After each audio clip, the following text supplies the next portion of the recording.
어, 제가 좋아하는 목사님 중에 그 유진 목사님이라는 분이 있는데 그분은 이런 말씀을 했어요. 살아 역사하시는 하나님과의 관계를 통하여서 살아 역사하시는 하나님과의 관계를 통하여서 점점 더 살아있는, 점점 더 인간적으로 깨어나는 삶이야말로, 인간적으로 깨어나는 삶이야말로 영성의 삶이다라고 그분이 얘기해 주시는 그 말씀이 저는 너무나 좋아요. 왜 인간적으로 깨어나는 것이 좋냐고 그러면은 저는 어렸을 때부터 또 미국 와서 교회 생활을 하면서 한 가지 저에게 의문이 왔던 것은 어떤 거냐면 그 많은 그 장로님들, 권사, 나이 많으신 분들 정말 열심히 신앙생활을 하는데 물론 이민 사회가 너무 복잡하고 어려워서 그렇겠죠. 제 자신도 그러니까요. 근데 그분들의 액츄얼리 삶에 가서 보면 그 교회에서 제가 보는 모습과 너무 이질적인 거죠. 또 교회 예배 드리고 금방 기도해 주시고 임원회 인도하신 다음에 따로 예배 끝나자마자 같은 자리를 만나도 이분이 내가 생각하는 그분이 아니구나라는 것을 보면서 제 자신도 그러면서 그때는 제 자신도 그러면서 참 이것이 퀘스천이었어요. 근데 인간적으로 깨어나는 삶, 아주 밖에서도 그분 겸손하고 인간적이고 자기 있는 모습 그대로 보여주면서 교회에서도 또 자기 있는 모습 그대로 보여주시는 사람들이 또 종종 있어요. 그렇죠? 교회에서 자기 있는 모습 그대로 보여주는 것이 요새는 되게 어려워요. 그렇죠? 요새 교회에서 잘못 보였다가는 아이고 하고 매장당할까 봐 걱정돼서 못 하는데 간혹 가다 보면은 그 사람은 앞뒤가 비슷하신 분이 있어요. 그런 분이 있으면 참 좋더라고요, 기분이. 그래서 저는 이 유진 목사님이 하신 말씀이 좋아요.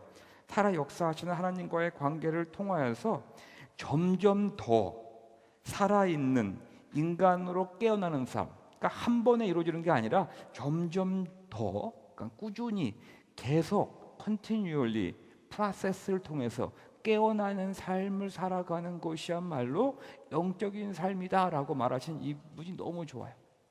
우리 교회에서도 정말 처음에 우리 교회 여러분도 알다시피 예배 끝나면은 금요 예배 끝나면은 바로 사람들 어디로 가는지 알아요? 술집으로 바로 달려갔어요.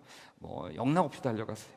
그랬던 교회가 이렇게 변하는 모습 보고 또 목사님 성만 찬한 날에는 아이고 아까도 했는데 땡기네요. 목사님 같이 가실래요까지 하시고 한번 그런 거 주시면 안 돼요. 자꾸만 기억나요 하는 그게 우리 교회였어요. 우리 승수 형제도 여기 있지만 매주 우리 당구 쳤던 그쵸?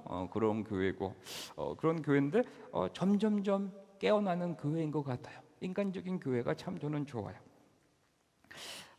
우리는 어떻게 점점 더 살아있는 인간으로 깨어나는 삶의 영성을 소유할 수 있는가? 이게 저의 오늘 질문이에요. 점점점 더 살아있는 인간으로 깨어나는 삶의 영성, 삶의 영성에 영성의 삶도 만들지만 삶의 영성을 내가 소유할 수 있는가? 이게 저의 질문이고 이 교회가 같이 우리가 함께 답해야 되는 그러한 내용입니다. 오늘 하나 더 성경 말씀을 보면은 디모데후서 4장 1절에서 2절 말씀을 제가 하나 더 읽어드릴게요. 나는 하나님 앞과 산 사람과 죽은 사람을 심판하실 그리스도 예수 앞에서 하나님과 예수 앞에서 그분의 나타나심과 그분의 나라를 두고 엄숙히 명령합니다 라고 말했어요. 이 명령은 진짜 어떻게 변경할 수 없는 내용이라는 거예요. 하나님을 두고 또 재림하실 예수님을 두고 그의 앞으로 세워질 그 나라, 하나님의 나라를 두고 내가 엄숙히 명령합니다 라고 말하면서 뭐라고 말하냐면은 그대는 우리까지 포함해서 그대는 말씀을 선포하십시오. 기회가 좋든지 나쁘든지 꾸준하게 힘쓰십시오. 끝까지 참고 가르치면서 책망하고 경계하고 권면하십시오라고 말을 해요. 우리 교회는 이제 좀 책망도 하는 교회가 됐으면 좋겠어요. 우리끼리는 서로 이제는 좀 모습 중에서 나쁜 모습이 있으면 책망도 할 수 있는 교회가 됐으면 좋겠어요. 제가 책망을 하고 싶은데 못할 것도 저도 많아요. 여러분들 저 책망할 거 많죠? 못하잖아요. 왜냐면 삐질까 목사님이, 그렇죠? 저도 여러분들이 삐져서 교회 떠날까 봐 못해요. 이제는 책망도 할 수 있는 교회가 됐으면 좋겠고, 또 경계하고 권면하고, 기회가 좋든지 내가 기쁘든지 나쁘든지 내가 만족하든지 불만투성이든지 끝까지 꾸준하게 끝까지 참고 말씀을 선포하고 사역에 힘쓰고 가르치며 사랑으로 권면하는 하나님의 일을 하는 그러한 교회가 됐으면 좋겠다라고 말씀드리고 싶어요. 이 말씀을 드리면서 이 말씀과 어떻게 하면 우리가 점점점 깨어나는, 점점점 인간적으로 살아나는 그러한 사람이 될 수 있을까라는 생각을 해보면서 저는 두 명의 사람이 기억이 났어요. 하나는 바울 선생님이에요. 또 하나는 베드로 선생님이에요. 우리 여러분도 알다시피 베드로 선생님은 바울 선생님이 보시기에 좀 모자랐던 그런 당대에 그분이 예수님의 수제자이면서도 그 시대에 바울 선생님의 눈에 볼 때는, 바울 선생님의 잣대로 볼 때는 별로 마음에 안 드는 사람이 베드로였어요. 여러분 다 알잖아요. 예수님이 뭐 시켰는데 뭐 예수님 저 부인하고 막 도망갔던 사람이고, 막 성정이 막 뜨거워가지고 예수님 멱살도 잡았던 사람이에요. 예수님 그럴 수 없습니다. 말도 안 돼요. 이렇게 좀 성정이 뭐죠? 어저께 나왔었죠. 좀 어떤 사람이라고 했었죠? 어저께? 다혈질 사람이 바로 베드로였어요. 그런 사람이 있으니까 바울 선생님처럼, 바울 선생님은 좀 우리 자유인랑 좀 비슷해요. 머릿속으로 좀 많은 생각을 하고 쭉 보니까 마음에 안 들어. 베드로가 마음에 안 드는 거예요. 그래서 근데 사람들은 베드로를 사도라고 불러요. 왜냐하면 예수님의 바로 같이 있던 사람이니까 사람들은 베드로를 막 올려줘요. 근데 바울은 사람들이 인정하지 않네. 그러니까 바울 선생님이 이게 마음에 안 드는 거지. 그러니까 뭐라 그래요? 베드로는 유대인을 향한 사도라면 나는 이방인에게 복음을 전하는 사도라고 자기가 자칭 말을 해요. 베드로는 적어도 나는 사도란 말은 별로 한 적이 없어요. 그냥 사람들이 사도로 인정해 주는데 바울은 분한 거야. 사람들은 베드로를 다 인정해 주는데 자기는 인정을 안 해줘. 그러니까 나도 이방인에게 복음을 전하는 사도로 부르심을 받았다라고 자기 서신에 보면 맨날 써요.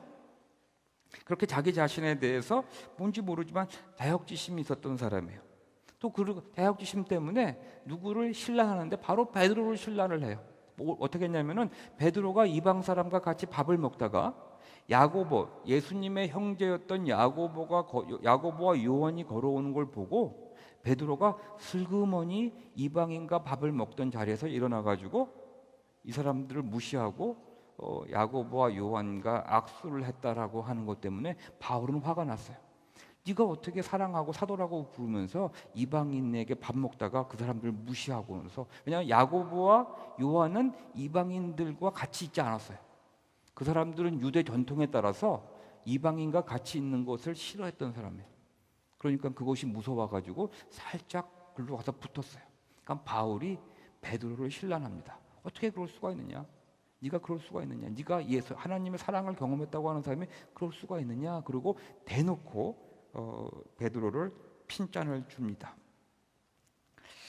이런 모습이 아까 자연자매가 간증했던 내용과 연결이 되는 것 같아요. 자연자매도 자신의 잣대로 자신의 믿음과 신앙생활을 평가하고 하나님이 아닌 내 자신이 모든 것을 정의했다라고 얘기를 하는 것 같아요.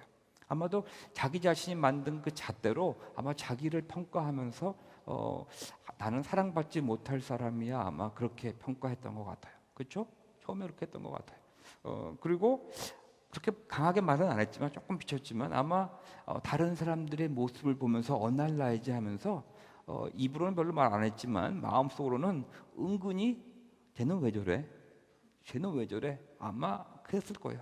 뭣도 맞던 말이죠.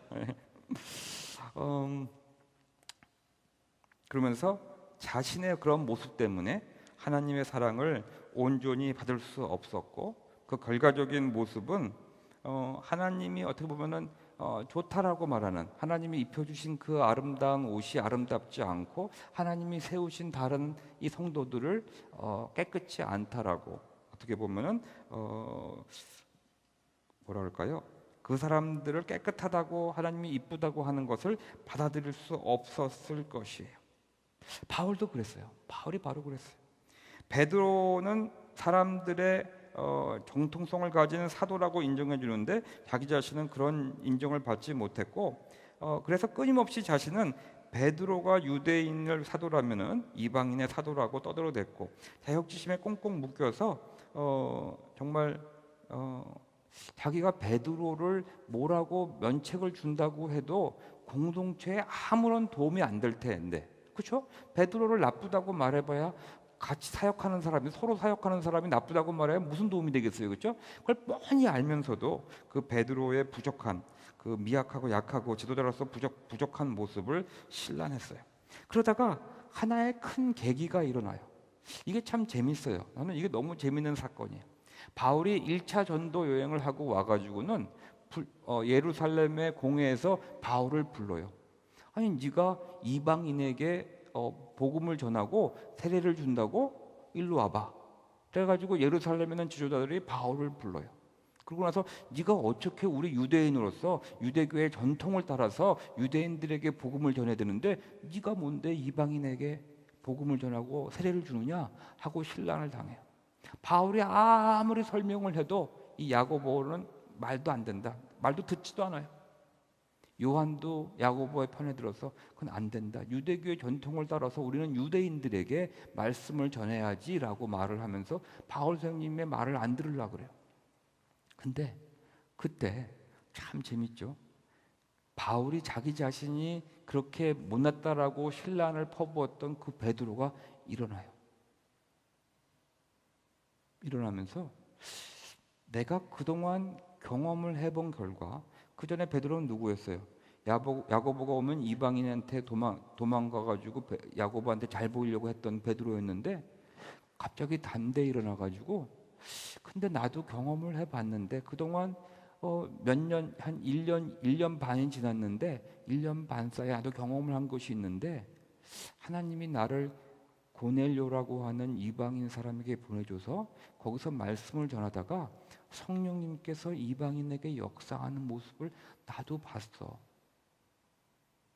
바울이 하는 말이 나도 맞아 하고 그 많은 사람들 앞에서 말을 해요. 그 말이 어떤 말이었냐면, 그 읽어드릴게요. 뭐라고 말했냐면은, 그가 일어나서 이렇게 말해요. 저희가 그 담대히 고넬료와 그 사건이 있었던 얘기를 담대히 얘기하니까, 그때 거기 있는 야고보와 많은 사람들이 저희가 바울의 이 말을 듣고 잠잠하여 하나님께 영광을 돌려 가로되, 그러면 하나님께서 이방인에게도 생명을 얻는 기회를 주셨다 하니라라고 그 예루살렘 공회의 모든 내용이 바뀌어요. 그래서 그때부터 이방인에게 복음이 전해지기 시작을 해요. 만약에 이 사건이 없었다면, 베드로가 없었다면 아직까지 이 예수님의 복음은 유대인들에게 국한된 것일 거예요. 우리한테 전해지지 않았어요. 그냥 크리스천리티가 유대인의 한 가르침이었지 우리 이방인들에게, 우리에게 전해지지 않았을 거예요. 근데 베드로 때문에, 바울이 신란했던 그 베드로가 일어나서 담대히 말을 할 때, 베드로가 변해서 얘기를 할 때 바울은 그때 깨달아요. 어떻게 내가 그 사람을 그렇게 괴롭혔는데 어떻게, 왜? 그러면서 깨닫는 게 있어요. 하나님이 베드로를 바울이 이방인의 사도가 되기 위해서 세우신, 사용하시는 하나님의 도구였구나라고 하는 것을 깨닫게 되는 사건이 있어요. 그 이후부터 바울의 인생은 변해요. 2차 전도 여행부터 3차 전도 여행, 바울의 그 가르침과 그 내용들은 다 변합니다. 그래서 그 시대에 살던 사람들과 우리들도, 저와 여러분도 그 바울 선생님의 가르침 때문에 변하고 은혜 받는 사람이 된 거예요.